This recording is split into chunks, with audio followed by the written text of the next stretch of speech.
And with that, I'm going to let Clint talk a little bit about, more than a little bit actually, talk about this very expensive rain barrel and how the whole system works, and then I'll get back up. Thank you.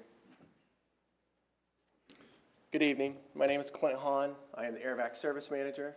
And just as Alan said, I'm going to talk about our collection chamber, how the vacuum system works. So we'll try to keep it short and sweet. Some of the highlights in the presentation, we're just going to have a quick introduction. We'll talk about how the vacuum system works, vacuum system components, quality control applications, and then we'll have some different pictures of your vacuum stations and then some of the other vacuum stations around the world so you can kind of compare.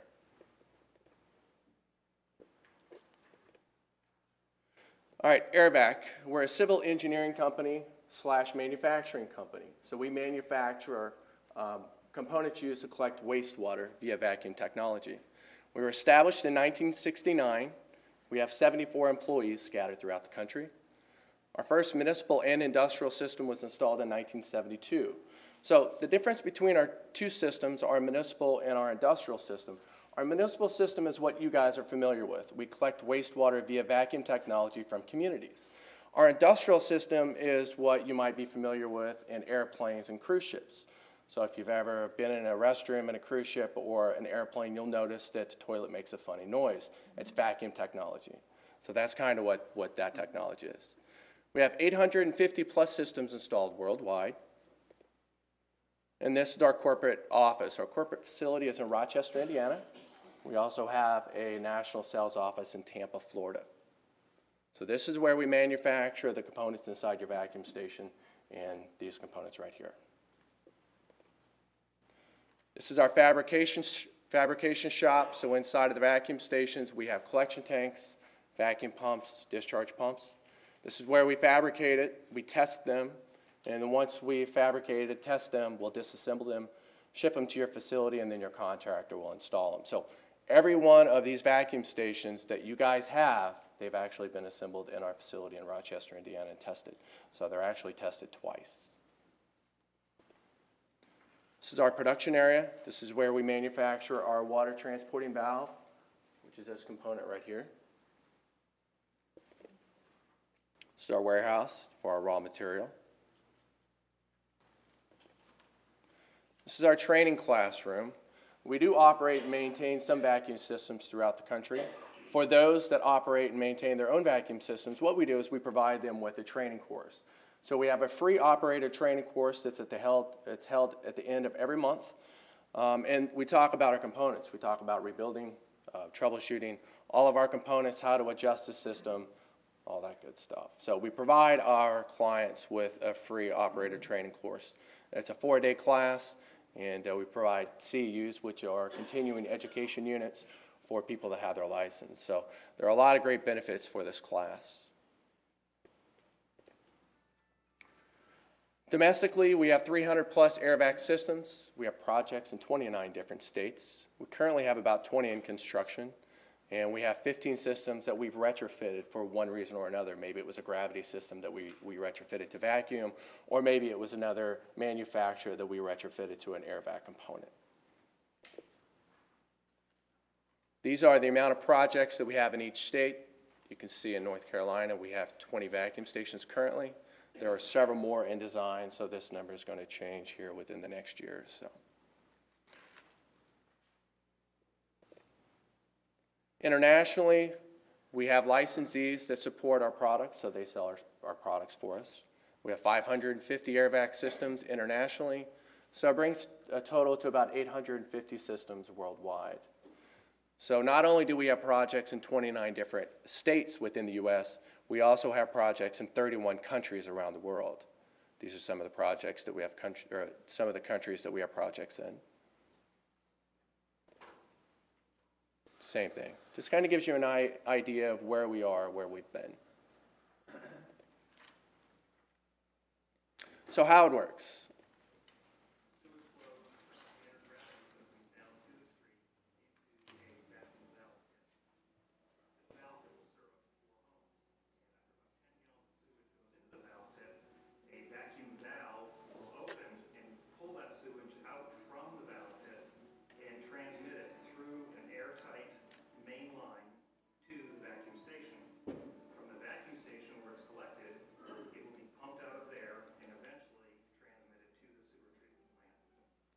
So we'll kind of explain it. So you can see the house, you can see the valve pit, which is this chamber right here. So the sewage flows by gravity to the valve pit. Now, there are several advantages of the vacuum valve pit. I'm going to kind of leave the speaker for a second so I can talk to you here. So we have two chambers. We have a lower chamber, and then we have a top chamber. The lower chamber is where the sewage gravity feeds from your house, and it collects in the bottom chamber. Now, some of the benefits with the Airvac valve chamber is all the adjustments are up here. So when the operators are making their adjustments to the valve pit or to the valve, all the sewage is down below. So the operators are never exposed to sewage, confined spaces, or trapped gases. So it's very, very safe. Another benefit is because this is a closed system, you don't have infiltration or exfiltration. So after gravity feeds to the collection chamber, once 10 gallons collects inside this lower chamber, it creates a pressure. The normally closed valve, which is this thing right here, will open and it'll allow the vacuum to evacuate the 10 gallons of sewage from the sump. Once 10 gallons evacuates from the sump, the valve will close. So that's kind of how this thing works. Well, the valve is that's just a weight operated thing with the sewage in the bottom? It's spring loaded. That's what makes it closed. Yep. On the upper housing, there's a spring that keeps it closed. So once it collects inside of the collection chamber, after 10 gallons, like I said, the normally closed valve will open. The vacuum will pull it out into the vacuum main line, and eventually it'll collect inside of the vacuum collection station. There, once it's collected, once there's a certain amount of liquid inside the tank, the discharge pumps or the effluent pumps will turn on, and it'll push it out through the treatment plant for it to be treated. So it's a really, really easy design. There's really nothing to the valve pits. It takes no electricity. And we'll kind of talk about the valve pits, and you'll be able to see one work here in just a slide or two. Just one other observation. You notice the pipe looked like a saw blade. The reality in a typical gravity system, that pipe has to be laid at an absolute grade so that the wastewater flows downhill and is collected finally in a pump station. This system avoids having to dig really deep ditches, and that's particularly important on the coast, where with hurricanes and other things that come along like that, you have a real potential for flooding of the system if it's gravity. The vacuum system is totally enclosed, so it's not possible for the seawater to get into the system, even if the valve pit happens to be flooded over, which some of them are right now, because there's been so much rain. Excuse me for interrupting. Yep, no good. The next thing with the vacuum system, and this is more for our industrial system, but the same thing for our municipal system. The benefit of the vacuum system is if the line is punctured for one reason or another, then what happens is everything goes in rather than out. If you have a traditional gravity system or a pressure system, then things like to leak out or blow out with pressure, whatever. So the benefit of the vacuum system is things go in rather than out.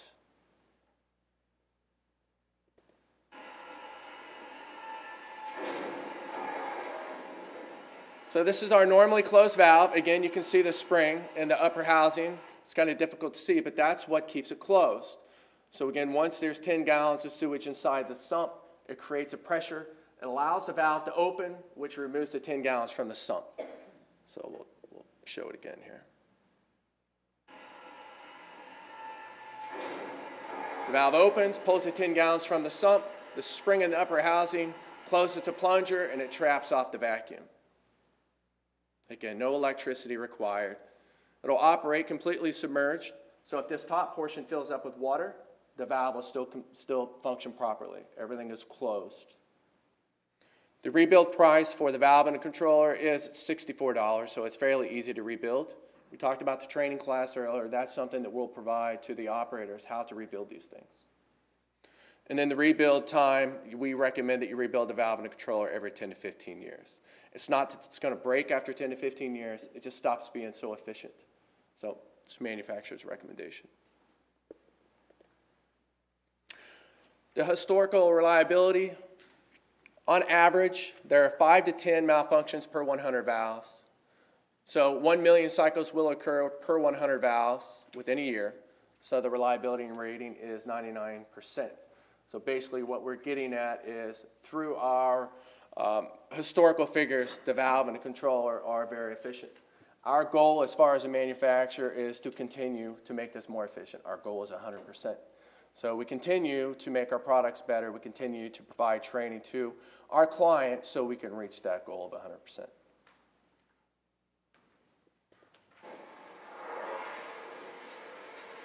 Now, Alan talked about this a little bit earlier. So this is our test rig that we have at our corporate facility. This is what we use for training. I'll kind of talk about it briefly and then we'll show it again. But you can see lifts or some pipe fittings right in this area right here.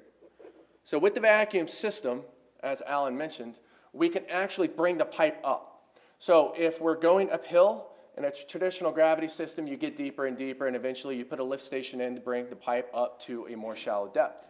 With the vacuum system, you're able to put two 45-degree fittings, which are fairly inexpensive, and you're able to bring the pipe up with the ground profile. So that's really how vacuum systems cost less than most other systems because of the operation, or because of the construction cost. Our average depth is anywhere between 3 and 6 feet deep. So you don't have 18 or 20 feet deep pipes. So if something happens, it's shallow, and then of course the people that are constructing it, they're not in real deep trenches.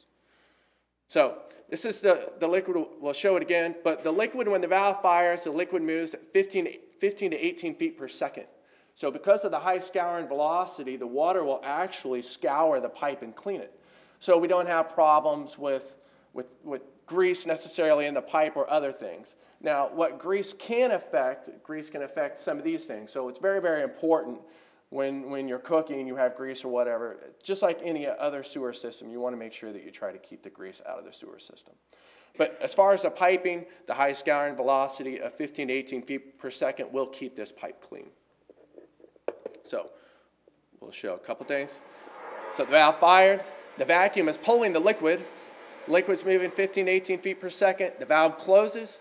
The water gravity feeds to the low spot and waits for another valve to fire. So a big misconception with the vacuum system is a lot of people think the entire pipe is full of sewage. That's not the case. Water stays on the bottom portion of the pipe so the vacuum can travel above it.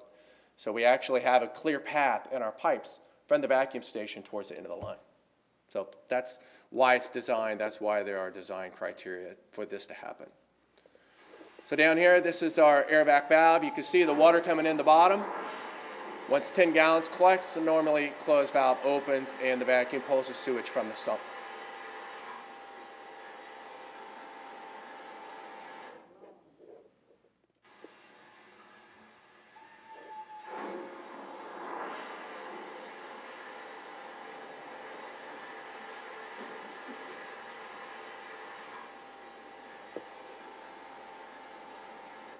All right, we'll show one more. This is just a liquid going through the line. Just kind of gives you a better view. You can see how quickly the liquid moves through the line. This force is what pushes the liquid up these lifts. This is what allows us to maintain that 3 to 6 feet depth. Okay. Vacuum system components. The main component is the vacuum station. This is vacuum station 3. Here at Oak Island, of course. The benefit of the vacuum station is there are no harmful odors, no exposure to sewage. Again, it's a closed loop system. Everything is enclosed. So me as a service manager, the main thing that drew me to Airvac 12 years ago was it's a closed loop system. You're not exposed to the hazardous gases or the hazardous material. So that is one of the big benefits for me as far as a service guy with the vacuum system. As far as the components inside the station, we have the collection tank, vacuum, and discharge pumps. So this is the collection chamber. This is where all the sewage collects before it's pushed out. And then our tank material is made of different types of material. It depends. These are the vacuum pumps. These are the pumps that create vacuum within your pipes. Without these pumps, the liquid wouldn't go anywhere. So this is what moves the liquid through the lines. And then the black pumps, these are the effluent pumps. So again, once all the liquid collects inside the sump, these effluent pumps will push the liquid out to the treatment plant to be treated. Same thing, these are our lifts. Again, with the vacuum system, you're able to go up with the profile, the ground profile. With the traditional gravity system, you just get deeper and have to put a lift station in. So this is our sawtooth profile, is what we call it. This is what we design. This is what we've patented. This is the polyethylene valve pit. This pit looks a little bit different than this. We have two different types of valve pits. We have a fiberglass valve pit and we have a polyethylene valve pit. They still function the same way, still take the same valve, same controller, just a different type of material. Quality control. Each valve and controller at our manufacturing plant is cycled 50 times. So we cycle them, we make sure that they operate correctly. Our quality repeats the same tests on 10% of all the valves and controllers. And then all of our tests are recorded and linked to serial numbers. So if there's a problem with a particular valve or serial number, then the operators can call us, give us a serial number that we can go back and find the historical information as far as production tests. As far as the vacuum station testing, again, each vacuum station is fabricated at Airvac. It's assembled, tested. Once it passes all the tests, we disassemble it, ship it to the job site. Your contractor installs it. Once it's installed, I will ship one of the service guys out, and then we'll repeat the same test with the engineer and the owner. So each vacuum station is tested twice, once at our facility in Indiana, and then once on your facility here. These are some of the different vacuum stations. Again, this is Oak Island. The whole idea with the vacuum stations is to try to build something to blend into your community.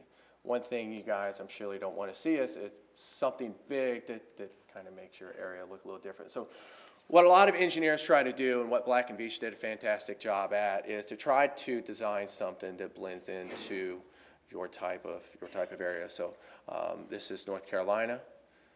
This is Ponte Vedra, Florida, which is in Jacksonville. So clay tile, ceilings or roofs, stucco, things like that. This is in Provincetown, Massachusetts, in Cape Cod, so it's Cape Cod style building. This is one of 3 vacuum stations in Hooper, Utah. So it blends into the community. It looks like a house. So our job really is for you, the community, to not know that there's a vacuum or a sewer system there. So for it to function properly, for you not to see a vacuum station, and I think we've done a pretty good job at it so far. This is one of the vacuum stations that we have in the West End of the Bahamas. That's it. I'll turn it over to Matt Skidmore from Black & Veatch now. Thank you.